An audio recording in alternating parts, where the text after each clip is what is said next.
이것은 단순한 또 하나의 하이브리드가 아닙니다. 37mpg의 강력한 터보 하이브리드입니다. 우수한 주행거리와 파워로 당신의 다음 이야기를 발견할 수 있게 해줍니다. 그곳이 어디든지.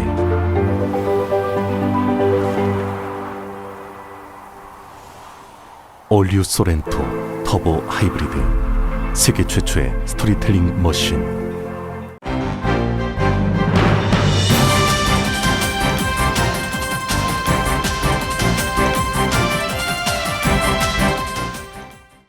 건강하고 안전한 여름, 라디오 서울이 함께합니다.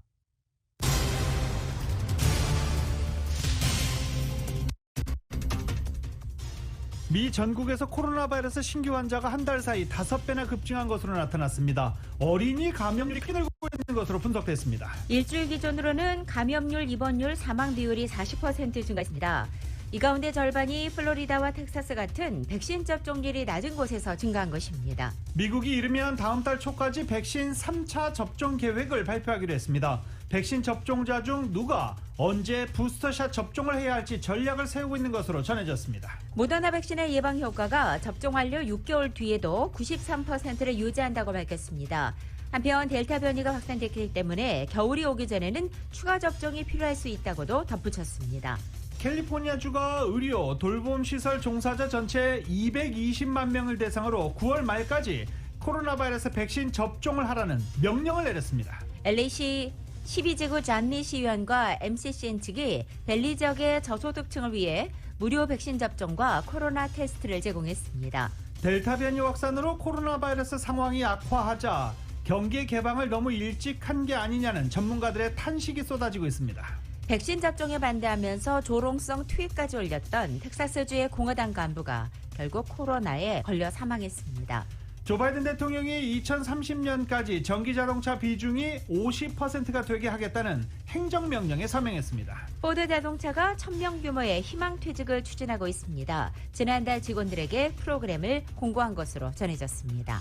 북가주에서 발생한 딕시 산불이 플러머스 카운티 그린빌로 번지면서 마을이 잿더미로 변했습니다. 150년 전 금광이 발견돼 조성된 그린빌은 100년이 넘는 건물들로 많은 관광객들이 찾던 곳이었습니다. 이제는 역사 속으로 사라졌습니다. 차기 LA 쉐리프 국장에 출사표를 던진 입양한인 세실 람보 LA 국제공항 경찰국장이 한인사회에 지지를 호소했습니다. 한국 정치권에서는 국민의힘 유력 대권주자인 윤석열 전 검찰총장 지지율이 10%대로 떨어졌다는 여론조사 결과가 나왔습니다. 이런 가운데 윤 전 총장 측과 당 지도부 사이에 치열한 기싸움도 이어지고 있습니다. 더불어민주당의 유력 대선주자 이재명 경기지사의 지사직 사퇴를 둘러싸고 논란이 급부상하고 있습니다. 45년 만에 메달에 도전하고 있는 한국 여자 배구 대표팀이 오늘 준결승에서 브라질에게 세트스코어 3대0으로 완패했습니다. 한국 여자 배구 대표팀은 세르비아와 동메달 결정전에 나섭니다. 미국 여자 농구 대표팀이 준결승에서 세르비아를 79대 59로 꺾고 7개 대회 연속 금메달 획득에 이제 1승만을 남겨놨습니다. 도쿄올림픽은 이제 폐막까지 사흘을 남겨놓고 있습니다. 오늘 현재 중국이 금메달 35개로 1위, 미국이 금메달 31개로 2위를 기록하고 있습니다. 한국은 금메달 6개로 종합 12위에 올라 있습니다. FC 바르셀로나가 리오넬 메시와의 재계약 협상이 결렬됐다고 공식 발표했습니다. 이에 따라 메시를 모시기 위한 영입전쟁이 시작됐습니다. 오늘 뉴욕 증시는 혼조세로 출발하고 있습니다. 원달러 환율은 1142.1원으로 마감했습니다. 남가주 오늘 아침 한때 약간 흐렸지만 점차 맑아지고 있고 한인타운의 낮 최고 기온은 83도 예상됩니다. 이 시간 주요 뉴스는 미주 취항 30주년을 맞은 아시아나항공, 지난 30년간 함께해 주신 성원에 감사드리며 앞으로도 정성을 다하는 서비스와 쾌적한 최신 항공기로 안전하고 편안하게 모실 것을 약속드립니다. 아시아나항공 제공입니다. 여러분 안녕하십니까? 김윤정입니다. 안녕하십니까? 유지승입니다. 2021년 8월 6일 금요일 라디오서울 모닝뉴스 2부입니다. 캘리포니아 주 정부가 의료, 돌봄시설 종사자 전체 220만 명을 대상으로 코로나 바이러스 백신 접종을 9월 말까지 끝마치라는 명령을 내렸습니다. 캘리포니아주 의료계 종사자는 코로나 바이러스 음성 판정 진단서를 제출하는 것으로는 불충분하고 9월 30일까지 의무적으로 백신 접종을 완전히 끝마쳐야 합니다. 이번 조치는 보건부문 종사자들에게 백신 접종 증명서를 제출하거나 제출하지 않을 경우 정기적으로 코로나 바이러스 검사를 받을 것을 요구했던 이전 명령을 보다 한층 강화된 것입니다. 무조건 백신 접종을 완료하고 9월 30일 이전에 접종 증명서를 제출하라는 것입니다. 이번 명령은 일반 병원뿐 아니라 노인 전문 요양시설, 정신병동, 데이케어 센터, 호스피스 병동 등 광범위한 의료, 돌봄시설 종사자들 모두를 적용 대상으로 했습니다. 최근 캘리포니아주 델타 변이 확산에 따라 의료진이나 돌봄 종사자 중 코로나 바이러스 백신 미접종자들을 중심으로 신규 확진자가 늘어나면서 이런 조치가 마련됐습니다. 토마스 아라곤 캘리포니아주 공공보건국장은 코로나 바이러스 백신이 처음 도입됐을 때부터 의료계 종사자를 우선 접종해왔지만 최근 신규 확진자 중 의료진의 수가 늘고 있다며 보건의료계의 최근 확진 사례들을 추적해보면 백신 미접종자의 경우가 많다라고 밝혔습니다. 캘리포니아주는 병원과 기타 의료시설 방문자들에게도 코로나 바이러스 백신 접종을 끝냈거나 방문하기 3일 전에 검사를 받아서 음성 판정을 받았다는 사실을 증명하도록 하는 명령을 내린 바 있습니다. 캘리포니아주에서는 12세 이상 인구 63%가 코로나 바이러스 백신 접종을 마쳤지만 여전히 하루 평균 10만 명당 18.3명의 신규 확진자가 발생하고 있는 중입니다. LA 카운티 법원이 산하 직원들에게 백신 접종을 의무화하고 이에 따르지 않으면 해고시키겠다는 강력한 정책을 발표했습니다.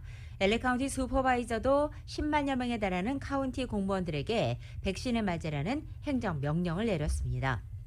미 전국적으로 가장 큰 규모의 법원 시스템, 이곳 LA 카운티 수피리어 콜트가 어제 직원들에게 내린 통지를 통해서 코로나 백신이 정부의 최종 승인을 받으면 즉시 의무적으로 백신을 맞도록 하고 이것을 거부하는 직원들에게는 해고 조치를 하겠다고 밝혔습니다.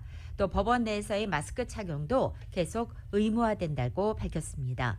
법원 측은 의학적 또는 종교적 이유로 백신 접종 대상에서 면제될 수는 있지만 이것을 제외한 나머지 직원들이 백신 접종을 거부하면 해고 통보를 받을 수 있다고 전했습니다. LA 카운티 슈퍼바이저 위원회 힐다 솔리스 위원장은 오는 10월 1일까지 LA 카운티 직원 전원에게 백신 접종을 마치라고 행정명령을 발표하기도 했습니다. 지난 6월 15일 캘리포니아주 경제가 공식 재개방돼서 LA 카운티에서는 코로나 관련 규제가 완화됐고 현재까지 코로나 감염자 수는 18배나 올랐고 입원율도 5배나 증가했다고 지적했습니다. 유나이티드 항공사가 모든 직원들의 백신 접종 의무화를 선언했습니다. 유나이티드 항공은 미국 내 직원 6만 7천 명의 코로나 바이러스 백신 접종을 의무화한다고 오늘 밝혔습니다.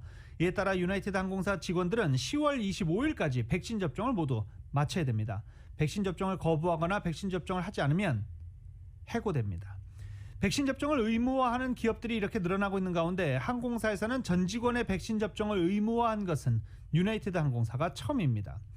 그동안 항공사들은 추가 수당이나 휴가 등 인센티브를 제공하는 식으로 직원들의 백신 접종을 도모해 왔었습니다. 델타 항공사의 경우 지난 5월부터 신입 직원들에 대해서는 백신 접종 증명을 제시토록 했고 유나이티드 항공사도 6월부터 관련 규정을 도입하기도 했었습니다. 이미 해고된 직원도 있습니다. 미국 대표하는 방송사 CNN 방송이 백신을 맞지 않은 채 출근한 직원 3명을 규정 위반으로 해고한 것입니다. 오늘 아침 블룸버그 통신에 따르면 사무실이나 현장에서 일하는 모든 직원이 의무적으로 코로나 백신을 접종하도록 하고 있는 가운데 지난 5일 제프 저커 CNN 사장은 지난주 백신 접종을 하지 않고 사무실에 출근한 직원 3명을 해고했고 백신 접종 의무화 방침을 엄격히 적용하겠다라고 알렸다고 밝혔습니다. 앞으로 몇 주 동안 CNN 방송의 모 회사인 AT&T의 워너미디어는 공식적으로 직원들에게 백신 접종 증명을 요구할 방침으로 전해지고 있습니다. 또 CNN 방송은 코로나 재확산을 고려해서 당초 다음 달 7일로 예정했던 직원들의 사무실 복귀를 오는 10월 초 중순까지 연기할 계획으로도 알려졌습니다.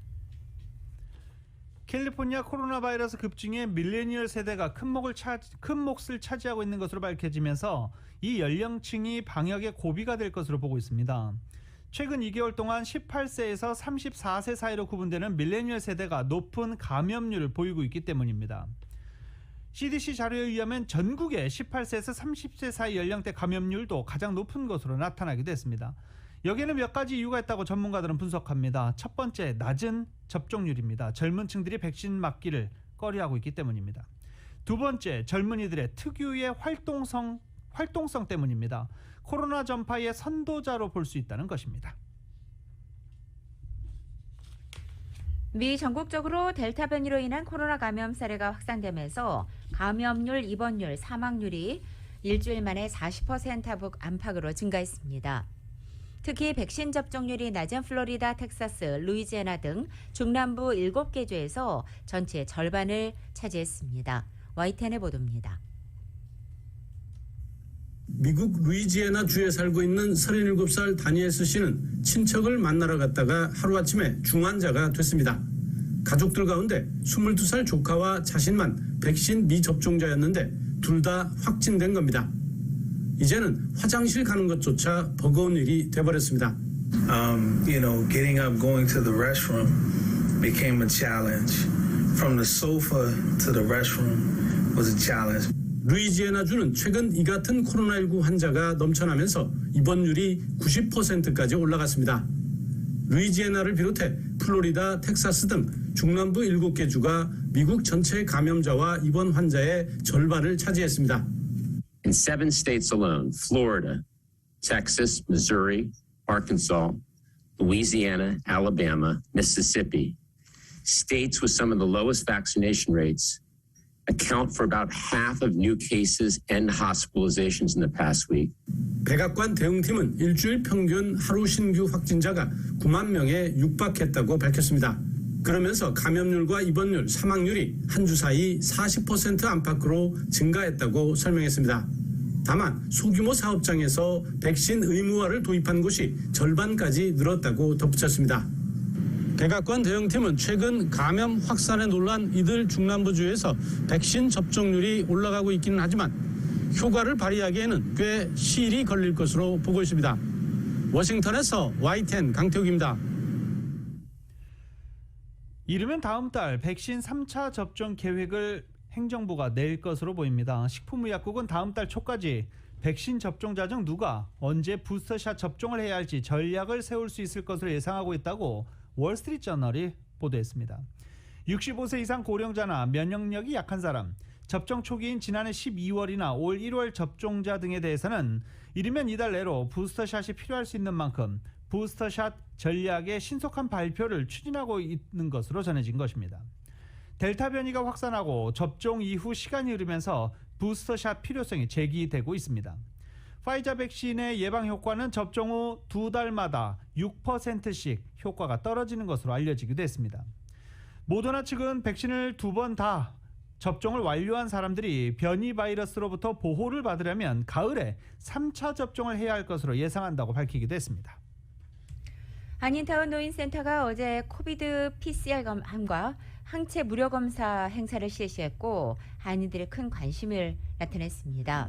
어제 처음으로 실시된 이 무료 검사를 통해 선착순 25명이 검사를 받았습니다. 그리고 다음 주부터는 한 번에 35명씩 검사를 진행한다고 밝혔습니다.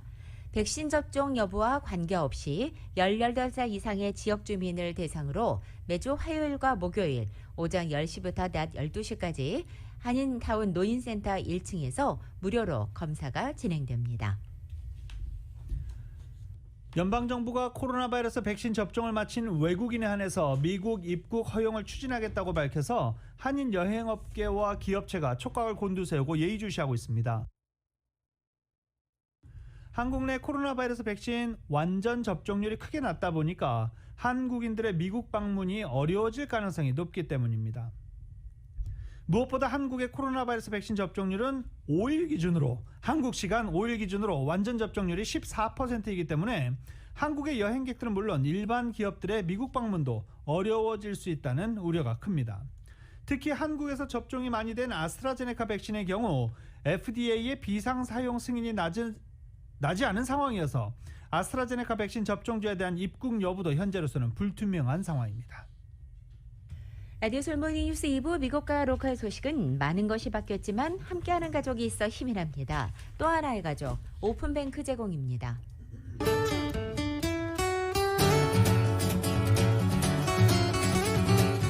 8월 6일 금요일 남가지의 날씨입니다. 오늘 아침 출근길 약간 흐린 하늘로 시작한 곳도 있지만 지금은 점차 맑아지고 있습니다. 낮 최고 기온은 어제보다 2도에서 5도가량 떨어지겠고 오늘 밤 최저 기온도 2, 3도가량 내려앉겠습니다. 어제와는 한결 다르게 느껴질 수 있겠습니다. 토요일인 내일도 오늘 같은 날씨 패턴이 반복되겠고 내일 낮 기온은 오늘보다 2, 3도가량 더 떨어져서 예년 기온을 살짝 밑돌기 시작하겠습니다. 이 같은 날씨는 이번 주말을 포함해 다음 주 초반까지 이어지고 수요일부터는 다시 예년 기온을 웃돌기 시작할 것으로 전망됩니다.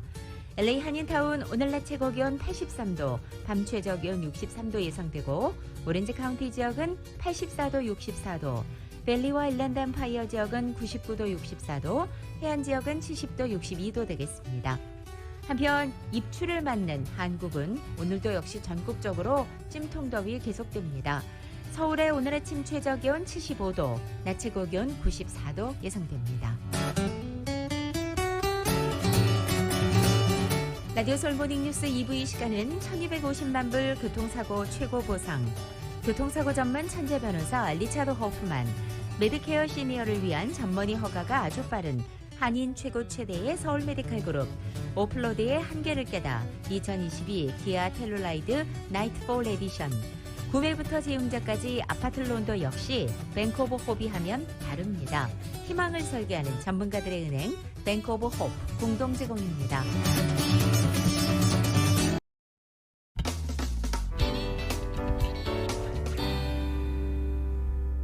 라디오솔 모닝뉴스 함께하고 계십니다. 2030년까지 전기차 비중이 50%까지 되게 하겠다는 야심찬 계획에 바이든 대통령이 어제 서명했습니다. 조 바이든 대통령은 행정명령에 서명했고 주요 자동차 업체들은 2030년까지 신차 최대 절반을 전기차로 생산하겠다고 발표했습니다. YTN입니다. 백악관에 전기차로 제작된 차량들이 전시돼 있습니다.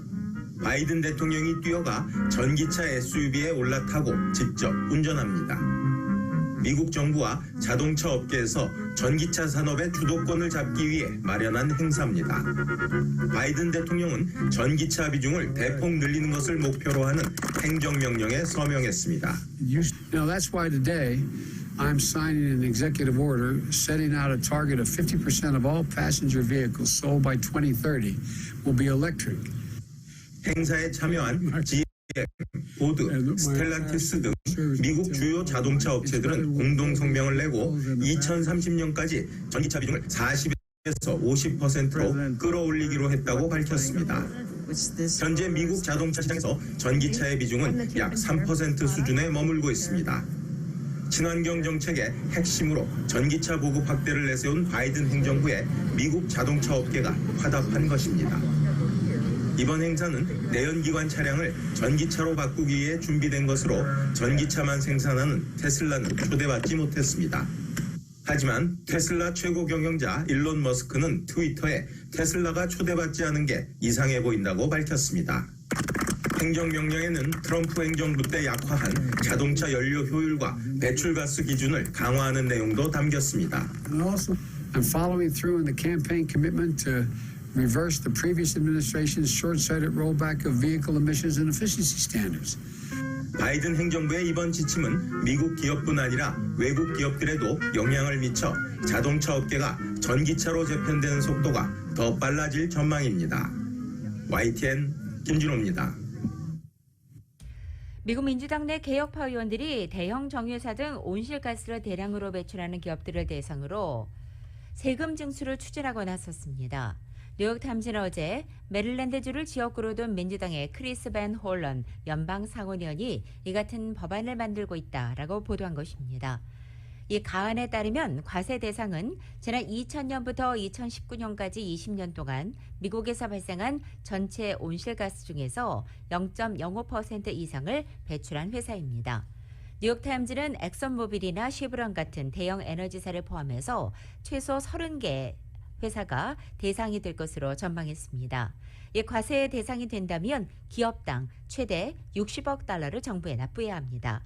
액수가 큰 만큼 10년에 걸쳐 분납하는 방안도 논의되고 있습니다. 미국 정부는 이 같은 법안이 실제 법제화된다면 과세 대상 기업 수에 따라서 10년간 최대 5천억 달러를 확보할 수 있을 것으로 전망됩니다.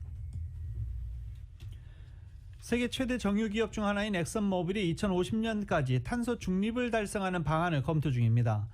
데런 우즈 엑선모빌 CEO와 이사회가 탄소 중립 실현을 위한 구체적인 방안을 현재 논의 중이라고 월스트리트저널이 보도했습니다. 당초 엑선모빌은 탄소 중립에 대해서 미온적인 입장이었습니다. 미국의 비농업 사업체들이 7월 한 달 동안 모두 94만 3천 개 일자리를 창출해냈습니다. 오늘 아침 미 노동부의 발표입니다. 이것은 6월 달에 순중 규모 94만 8천 개를 웃돌면서 전문가들의 최대 예상치인 87만 개를 7만 개나 넘게 상회한 아주 좋은 고용 창출 실적으로 평가됩니다. 지난 5월 58만 3천 개, 그리고 6월 94만 8천 개, 그리고 7월에는 94만 3천 개 등을 포함해서 지금까지 1666만 개가 복구됐습니다. 그럼에도 58만 개가 아직 살아나지 못해서 총 비농업 사업체 일자리는 1억 4,682만 개를 기록한 것으로 집계됐습니다. 가계조사를 통한 실업자 통계에서는 7월 한 달 동안 실업자가 78만 2천 명이 줄어서 모두 870만 명에 달했습니다. 실업률은 0.5%포인트 떨어져 5.4%가 된 것입니다. 실업률이 이만큼 큰 폭으로 떨어지기는 지난해 10월에 0.9%포인트 이후 처음입니다. 하지만 여전히 실업자 총수는 코로나가 직전인 지난해 2월에 571만 명보다 300만 명이 많은 상태입니다. 바이든 대통령의 대규모 경기 부양안의 핵심 정책 중 하나인 1조 달러 규모의 인프라 법안 처리 시 향후 10년간 수천억 달러의 재정 적자가 발생한다는 분석이 나왔습니다. 의회 예산국은 보고서에서 인프라 법안에 따라 앞으로 10년간 2,560억 달러 규모의 연방 재정 적자가 예상된다고 밝혔습니다. 세수 증가는 500억 달러, 지출 감소는 1,100억 달러에 달하는 반면 재량 지출 증가가 4천억 달러에 이른다고 분석했기 때문입니다. 애초 민주당과 공화당이 합의안을 도출하면서 내놓은 설명과 배치되는 결론이어서 법안 처리 전망이 불투명할 수 있다고 워싱턴 포스트는 분석했습니다. 미국 내 경제단체 30여 곳이 조 바이든 행정부에 이 중국과의 무역 협상을 재개하고 수입품 관세를 낮춰달라고 요구했습니다. 미 상공회의소, 소매협회, 농업인연맹, 반도체 산업협회, 비즈니스 라운드 테이블 등 단체들이 어제 캐서린 타이 미 무역대표부 대표와 제니 옐런 재무장관에게 서한을 보내서 이 관세가 미국 경제에 오히려 걸림돌이 된다며 이같이 요구했다는 것입니다. 이들 협회는 중국이 금융시장 개방과 농산물 규제 장벽 완화 등 제1단계 미중 무역 합의의 핵심적인 약속을 이행했다며 중국 상품 전반에 대한 관세 인하 절차에 들어가 달라고 촉구했습니다. 이들 단체는 중국의 구매 약속이 지켜지도록 노력이 필요한 상태인 점을 인정하지만 1단계 무역 합의 때 다뤄지지 않은 보조금과 정부 조달, 디지털 무역까지 이 즉각 협상을 시작할 필요가 있다고 주장했습니다. 월스트리트저널은 다양한 단체가 이번 서한에 참여했다는 것은 중국에 대한 무역 정책의 바이든 정부의 검토 작업 속도에 실망감이 반영된 것이라고 평가했습니다. 조 바이든 행정부는 트럼프 대통령 시절에 체결됐던 제1단계 무역 합의 처리 문제에 대해서 지금까지 별다른 언급을 하지 않은 채 검토 작업을 계속하고 있습니다. 캘리포니아주 정부가 최악의 가뭄 사태에 대응하기 위해서 농장주 강물 사용을 제한하는 결정을 내렸습니다. AP통신에 따르면 가주수자원위원회는 농장주 강 사용 제한 긴급 조치를 만장일치로 결정했습니다. 이번 결정은 캘리포니아주 행정당국의 최종 심의 후 16일부터 효력이 발휘됩니다. 다만 생활용수는 계속 허용됩니다. 캘리포니아주 수자원위원회가 강물 사용을 제한한 곳은 세크라멘토와 샌호아킨 강물 시스템입니다. 북가주에서 발생한 대형 산불로 인해 150년 역사를 간직한 옛 골드러시 마을이 잿더미로 변했습니다. AP통신에 따르면 어제 북가주 딕시 산불이 플러머스 카운티의 그린빌까지 번지면서 마을 전체가 불태워졌다는 것입니다. 이 캘리포니아의 주도인 세크라멘토에서 북동쪽으로 320km 떨어진 그린빌은 150여 년 전 금광이 발견되면서 조성된 동네입니다. 딕시 산불은 현지 시간으로 4일 오후 인구 1000여 명의 그린빌 마을을 덮쳤습니다. 남가주 일대 고온 건조한 기후로 산불 위험이 커진 가운데 실제로 엔젤레스 구기름에서 산불이 발생했습니다. 어제 오후 2시 30분경 엔젤레스 구기름에서 산불이 발생해 50에이커가 전소됐고 진화율 45%입니다. 이 산불은 글렌도라 르치 로드와 마운트 볼드 로드에서 한 차량이 시작된 불이 번지면서 확대됐습니다. 지난해 해외에서 범죄 피해를 당한 한국 재외 국민이 모두 9,000명 이상으로 집계됐습니다. 국가별로 볼 때 범죄 피해는 미국에서 739명이 집계돼 두 번째 많았습니다. 유형별로는 미국에서 분실 피해가 가장 많았고 행방불명, 또 위난 사고 등도 적지 않았습니다. 4명은 피살당한 것으로도 나타났습니다. 9월 14일 캘리포니아 주지사 소환 선거를 앞두고 게빈 뉴섬 주지사가 반대편들보다 2배 이상 많은 선거 자금을 모으면서 선거 준비에 탄력을 받고 있습니다. LA타임즈는 게빈 뉴섬 주지사와 지지자들이 9월 14일로 예정된 소환 선거를 앞두고 5,100만 달러 기부금을 모았다고 보도했습니다. 다른 공화당 후보들과 소환 찬성위원회가 모은 기부금보다 2배 이상 많은 액수입니다. 민주당원들은 뉴섬 주지사가 5,100만 달러에 달한 기부금을 모은 사실 근거로 캘리포니아 주민들이 뉴섬 주지사를 지지하고 있다고 주장하고 있습니다.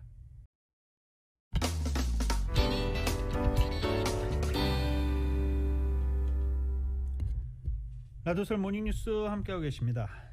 LA시 제12지구 잔리시 의원과 MCCN 측이 밸리 지역 저소득층을 위해서 덴탈 클리닉, 무료 코로나 바이러스 백신 접종, 그리고 코로나 바이러스 테스트를 제공했습니다. MCCN 측은 버스를 개룡한 이동식 클리닉 이익을 이용해서 의료 서비스를 제공했고 100여 명의 학생들이 의료 서비스를 받았습니다. 이번 의료 서비스는 청소년 범죄를 줄이기 위해서 LAPD 데본셔 프로그램에 소속돼 있거나 경제적인 어려움을 겪는 학생들이 의료 서비스 제공 대상자들이었습니다. 치과 치료는 신경치료, 크라운, 스케일링, 그리고 클리닝과 같은 치과 서비스도 제공됐습니다. 이동식 의료 서비스 제공 프로그램은 LA 카운티로 확대될 것으로 기대되고 있습니다. 이 MCCN의 마클리 디렉터입니다. 네, 맞습니다. 사우스 센트럴 같은 데는 유방암이 굉장히 지금 많이 유방에 걸린 분이 많기 때문에 10월 달에 거기 가서 유방암 무료 치료도 해드리고 검사도 하고. 마클리 디렉터는 카운티 지역 내 필요한 의료 서비스 특성에 맞춰서 제공되는 의료 서비스 다 다를 것이다라고 덧붙이기도 했습니다. 밸리 지역 의료 서비스 행사는 8월부터 9월까지 진행된다고 밝혔고 한인타운의 경우에는 11월에 의료 서비스 행사를 계획하고 있는 것으로 전해졌습니다. 남가주 한국학원 이사회 분규와 관련해 산하 한글학교들이 신임 이사진 퇴진 등을 요구하면서 학교 운영 중단을 예고하고 나섰습니다. 이런 가운데 남가주 한국학원 산하 한글학교들에서 근무하는 일선 교사들 중에 일부가 이번 조치에 대해 교장단의 일방적인 처사라며 반발하고 나서 파문은 더 확산되고 있습니다. 일부 교사들은 이번 주 교직원 명의로 발표된 성명이 단지 한글학교 11명 교장단의 의견일 뿐 100명이 넘는 전체 교사들의 의견이 충분히 반영된 것은 아니라고 주장한 것입니다. 일단 교장단이 발표한 성명에는 새로운 3명 이사 퇴진과 남가주 한국학원 이사회 독립운영 보장, 또 박형만 전 이사장의 퇴진, 이사회 정관 개정 등 4가지 요구 조건이 제시됐고 해당 요구가 관철될 때까지 모든 학교 업무를 중단하겠다는 입장에 포함되어 있는 것입니다. 하지만 한글학교 중에 한 곳에서 한국어를 가르치고 있는 교사는 신문 광고로 성명이 발표된 지난 4일 저녁 8시 교장단으로부터 줌 영상통화로 수업 중단을 통보받았고 갑작스럽고 일방적인 통보에 다수의 교사들은 현재 반발하고 있다고 전한 것입니다. 한인타운에서 음주운전을 하는 것으로 추정된 여성 운전자가 나무를 들이받는 사고가 났습니다. 어제 오전인데요. 어제 오전 2시 40분경 팔가와 웨스턴 애비뉴 선상에서 음주운전으로 추정되는 여성 운전자가 나무를 들이받는 사고를 내고 병원에 옮겨졌지만 사망했습니다. 신원은 아직 공개되지 않았습니다. 꾸준히 증가해오던 한인들의 시신 기증 서약도 코로나 사태 이후 줄은 것으로 나타났습니다. 지난해 연간 40%나 줄었는데 코로나에 감염된 시신은 기증이 거부되는 것과 또 관련 세미나 같은 현장 홍보 활동이 코로나 사태로 줄어든 것이 원인으로 보입니다. LA와 오렌지 카운티를 중심으로 한인들의 시신 기증을 돕고 있는 한인 비영리단체 소망소사이어티는 지난해 131명이 사후 시신 기증을 서약했다고 밝혔습니다. 이것은 2019년도 221건보다 40.7%나 감소한 것이며 올해 1월부터 7월까지 86건으로 보여서 감소세는 아직 회복되지 않았다고 덧붙였습니다. 소망소사이어티 측은 감소 원인을 2가지 정도로 추정하고 있으며 첫째는 코로나에 감염된 시신은 기증이 안 되기 때문이라고 밝혔고 또 시신 기증을 서약했지만 코로나 감염 후 사망해서 시신 기증이 되지 않으면 장례식 등 다양한 문제가 생길 수 있기 때문이라고 설명했습니다. 또 코로나로 인해 모임이 제한돼 홍보 활동이 그만큼 준 것도 그 원인이라고 밝혔습니다. 오렌지 카운티 한미 노인회가 매년 개최해왔던 가장 큰 행사 중 하나인 추석 대잔치 2년 만에 재개한다라고 발표했습니다. 오렌지 카운티 한미 노인회는 노인회관에서 정기 이사회를 갖고 올해는 코로나 바이러스 상황에 따라 노인회 파킹랏 또는 가든그로브 한인타운에 있는 한인회관에서 추석 잔치를 열기로 의결했습니다. 차기 LA 카운티 셰리프 국장의 출사표를 던진 한인 입양 출신 세실 람보 LA 국제공항 경찰국장이 어제 한인타운을 찾아 지지를 호소했습니다. 이은 기자가 전해드립니다. 지난달 LA 셰리프 국장직에 출마를 선언한 세실 람보 LA 국제공항 경찰국장이 5일 타운 내 옥스포드 호텔에서 다가오는 LA 카운티 셰리프 국장 선거에서 한인 사회의 지지를 호소했습니다. 이 자리는 한인민주당협회의 스티브 강 회장과 강석기 전 어바인 시장 등이 참석해 세실 람보 경찰국장의 셰리프 국장 출마에 대한 지지를 선언했습니다. 세실 람보 LA 국제공항 경찰국장은 흑인 아버지와 한국인 어머니 사이에서 서울에서 태어나 생후 5개월 때 홀트 아동복지회를 통해 컴튼의 흑인 가정에 입양되어 험볼트 주립대학 졸업 후 33년간 치안당국에 근무한 베테랑으로 LA 카운티 셰리프국 부국장까지 지낸 후 2년 전 LA 국제공항 경찰을 이끄는 수장 자리에 올랐습니다. 세실 람보 국장은 오랜 기간 치안당국 내 다양한 부서에서 근무하면서 얻은 경험을 바탕으로 아시안 증오범죄와 노숙자 문제, 강력범죄에 대응하겠다는 포부를 밝혔습니다. So commanded the Asian Crime Task Force, in which I spent many days here in Koreatown at various press events, community outreach. I've been managing crisis for nearly the entire time I've been there. 람보 LA 국제공항 경찰국장은 내년 셰리프 국장 선거에서 알렉스 비아누에바 현 국장과 겨루게 되는데 람보 국장은 현재 커뮤니티와 LA 카운티 셰리프국 간의 신뢰가 너무 무너진 상태라며 셰리프국에 대한 주민들의 신뢰를 회복하는 것이 최우선적인 과제라고 지적했습니다. The first thing is really establishing a baseline of trust between the Sheriff's Department and the community. So I'll have to do a lot of outreach to let folks know that there's new leadership.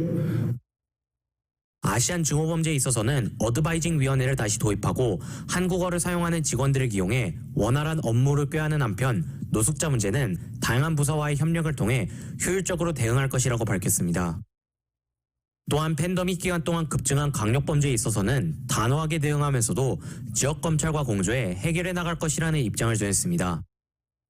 한인민주당협회의 스티브 강 회장입니다. 한인 최초 한인으로서 우리 한인 커뮤니티와 커뮤니케이션을 하고 더욱더 많은 한인 분들을 채용을 해서 셰리프로 나갈 것으로 약속을 했고요. 강석기 전 어바인 시장입니다. 치프와 우리 한인 사회 간의 그런 간담회 또 여러 가지 그런 이벤트를 통해서 그것을 우리가 하면서 좀 더 우리 치프에 대한 그 이해도 강해지고 LA 카운티 셰리프국 국장 선거는 내년 11월로 예정되어 있습니다. 라디오 서울 뉴스 이은입니다.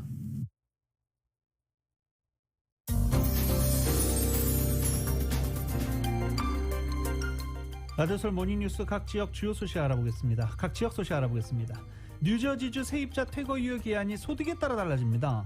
소득이 지역 중간소득의 80% 미만일 경우 올해 말까지 강제 퇴거 위험으로부터 보호되지만 소득이 높을 경우 퇴거 유예 조치가 일찍 종료된다고 밝혔습니다.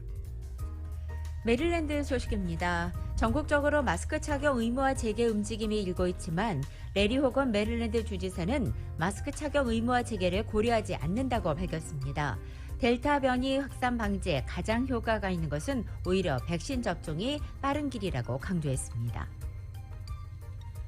하워드 카운티, 워싱턴 DC 하워드 카운티가 지역 범죄 예방과 치안 강화를 위해 경찰과 주민이 함께하는 내셔널 나잇 아웃 연례 행사를 가졌습니다. 컬럼비아 소재 이스트 컬럼비아 도서관을 포함해 하퍼스초스 등 20곳에서 동시에 열린 행사에는 각 지역 경찰국장과 카운티 의장 등이 참가했습니다. 한인 단체로는 메릴랜드 시민협회가 유일하게 참여했습니다. 샌프란시스코시가 뉴욕에 이어 델타 변이 확산 사태 진정을 위해 실내 공공장소 출입 시 백신 접종 증명 의무화를 고려하고 있다는 소식입니다. 식당, 소매업소, 쇼핑몰, 극장 등 거의 모든 실내 시설에서 백신 미접종이 출입을 제한하는 방침입니다. 런던 브리드 샌프란시스코 시장이 공직자 윤리위반 협의로 22,000여 달러의 벌금을 물게 됐습니다. 런던 브리드 시장은 재임 기간 제리 브라운 전 주지사에게 자신의 형제를 교도소에서 석방해 줄 것을 요청하고 모하메드 누르 전 공공사업부장에 자신이 소유한 차 수리비를 지불하게 하는 등 수차례 윤리 위반을 저질러 윤리위원회에 22,792달러의 벌금을 지불하기로 합의했습니다. 시애틀 시의회가 앞으로 예산 집행에서 시장의 권한을 제한하고 시의회의 입금을 강화하는 내용의 두 조례안을 만장일치로 통과시켜서 현재 제니 더컨 시장이 강력히 반발했습니다. 첫 번째 조례는 시의회가 1년 전 신설한 소위 도약 출발 시애틀 세금을 시정부의 일반 예산에서 분리된 독립 계정에 두고 시의회가 지정한 목적에 사용한다는 내용이며, 두 번째 조례는 주정부와 마찬가지로 시애틀 시정부에도 경제세수 전망국을 설치해 현재 예산국과 재무국에 해당 업무를 인수하고 보다 공정하고 투명하게 운영한다는 내용입니다. 금메달 따면 동네에 현수막 걸리지 않습니까? 시애틀에 현수막 걸렸습니다. 시애틀 루즈벨트 고등학교 졸업생인 네빈 해리스가 여성 카누 200m에서 금메달을 목에 걸었습니다. 카누는 30년 가까이 남성 전용이었지만 올림픽 조직위원회가 올해 사상 처음으로 여성 카누를 올림픽 종목에 추가했고, 시애틀 루즈벨트 고등학교 졸업생 네빈 해리슨 올해 19살 여성이 금메달을 땄습니다. 알래스카주에서 어제 관광용 경비인기가 추락해 탑승자 6명이 전원 사망했습니다. 해안경비대와 연방항공국 FAA는 어제 오전 11시 20분경 충돌 직후 비행기의 비상경보가 작동했고, 사고 장소인 미스티 피오르트 국립기념물구역으로 구조대를 보냈지만 생존자는 없는 것으로 확인됐다고 밝혔습니다. 이상 전국 주요 도시 소식이었습니다.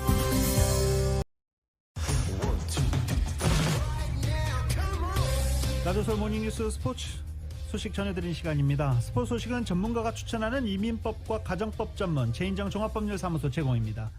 올림픽 소식 전해드리기 전에 여러 가지 요새 올림픽 소식 전해드리라고 메이저리그, NBA 이런 소식 잘 못 전해드리고 있는데, 바르셀로나와 메시 선수 재계약 협상이 결렬됐습니다. 그래서 지금 메시 선수를 영입하기 위해서 맨체스터 시티 그리고 파리 생제르맹이 발빠르게 움직이고 있다라는 소식 짧게 전해드리고 올림픽 소식으로 넘어가겠습니다. 오늘 오전에 펼쳐졌던 한국 여자 배구 대표팀과 브라질 간의 경기 준결승전이었죠. 세트스코어 3대0으로 한국 대표팀 완패했습니다. 경기를 지켜보신 분들 실력 차가 너무 난다, 차를 인정할 수밖에 없는 그런 경기였습니다. 한국은 이제 세르비아와 동메달을 놓고 다투게 됐습니다. 미국 대표팀은 세르비아를 세트스코어 3대0으로 꺾고 결승에 올라서 오늘 한국 대표팀을 꺾은 브라질과 이제 결승전을 하게 됩니다.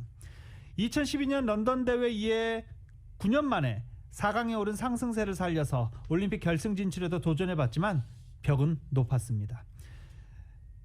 조별리그 첫 경기에서 브라질에게 0대3으로 패했었는데 오늘도 역시 실력차를 절감하면서 0대3으로 패했습니다.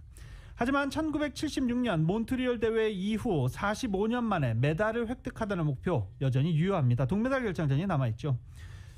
브라질과 미국의 결승전, 그리고 한국과 세르비아 간의 동메달 결정전이 기다리고 있습니다. 한일전으로 치러진 탁구 남자 단체전에서 한국이 일본에 동메달을 내주면서 5년 전 리우에 이어 이번 도쿄올림픽도 노메달을 기록하고 말았습니다. 여자 골프는 올림픽 2연패에 빨간불이 켜졌습니다. YTN입니다. 일본을 맞은 첫 경기 복식 세계 랭킹 1위 이상수 정영식 콤비가 예상치 못한 패배를 맞이합니다. 세 번째 경기에선 일본의 니와를 맞아 정영식이 3대0 완벽한 승리를 잡아냈지만 이후 장우진이 미즈타니에게 패배하며 결국 1대3으로 동메달을 일본에 내줬습니다. 특히 이번 한일전은 한 점차 듀스게임 상황에서 연이어 밀리며 아쉬움을 남겼습니다. 참 오늘 듀스 게임에서 그 고비를 못 넘기네요.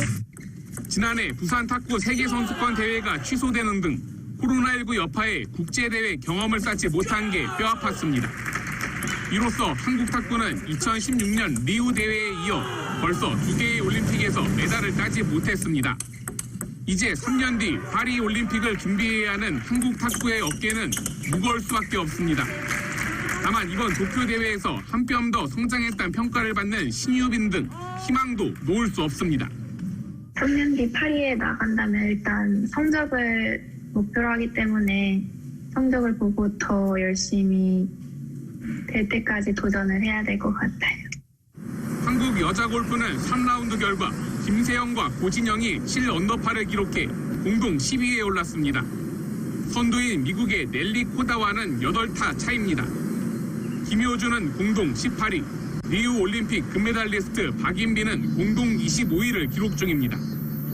예상 밖의 부진한 성적이지만 공동 3위와 3타 차인 김세영과 고진영은 마지막 라운드에서 메달권을 노려볼 만합니다. 다만 일본이 태풍 영향권에 놓이면서 악천후로 남은 경기가 취소될 가능성도 있습니다. 이러면 3라운드 성적으로 순위를 정해 한국 여자 골프는 노메달에 그치게 됩니다. YTN 권남기입니다. 한국 다이빙의 간판 우하람 선수가 10m 플랫폼 준결승에 진출했습니다. 우하람은 도쿄올림픽 다이빙 남자 10m 플랫폼 예선에서 6차 시기 합계 427.25점으로 출전 선수 29명 가운데 7위를 차지해 준결승에 진출했습니다. LA 시간으로 오늘 오후에 열리는 도쿄올림픽 여자 마라톤 경기가 일본의 폭염으로 인해 1시간 앞당겨 시작하게 됐습니다. 도쿄올림픽 조직위원회는 선수들의 건강과 안전을 고려해서 이번 삿포로에서 열리는 마라톤 경기 시각을 오전 7시에서 6시로 변경했다고 발표했습니다. 삿포로 기온이 34도까지 오를 것으로 예보됐습니다. 오늘 대회 15일 차입니다. 중국이 금메달 36개로 1위, 미국이 금메달 31개로 2위를 달리고 있습니다. 남은 경기가 많지 않아서 미국이 종합순위를 뒤집기는 좀 어려울 것 같습니다. 근데 미국식 계산을 하면 종합순위 1위는 또 미국입니다. 메달을 98개 가장 많이 획득했기 때문입니다. 한국은 지금 막 캐나다에게 밀려서 금메달 6개, 은메달 4개, 동메달 9개로 종합 13위로 쳐졌습니다. 일정 잠시 정리해드릴까요? 내일 오후 8시 한국 야구대표팀의 야구 준결승이 있고요. 동메달 결정전 도미니카 공화국과 준결승이 있고 일요일 오전 5시 여자 배구 준결승이 있는데 도쿄올림픽 가장 마지막 경기가 바로 이 배구 준결승 동메달 결정전입니다.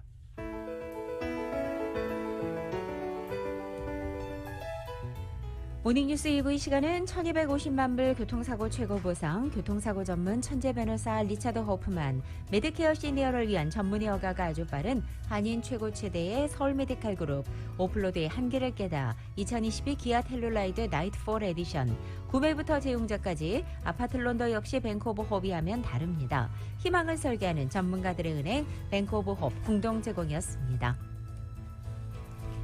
2021년 8월 6일 금요일에 전해드린 라디오 서울 모닝뉴스 여기서 마치겠습니다. 지금까지 진행의 유지승, 김윤정이었습니다. 잠시 후 9시에는 강혜실의 오늘의 미국이 방송됩니다. 함께해 주신 여러분 고맙습니다.